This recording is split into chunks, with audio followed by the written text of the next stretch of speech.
अस्सलामुअलैकुम। Doctor APJ Abdul Kalam यांचा जन्म 15 ऑक्टोबर 1931 रोजी झाले होते. त्यांनी त्यांच्या बालपणी खूप कष्ट केले.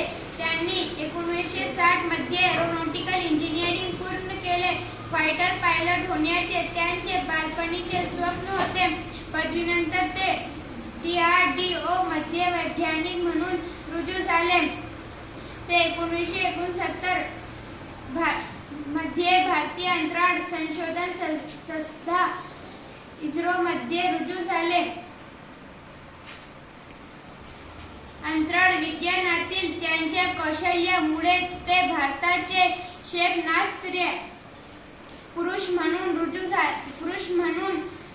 लोकप्रिय झाले. ते भारताचे 11वे राष्ट्रपती होते. 27 जुलै 2015 रोजी त्यांनी अखेरचा श्वास घेतला.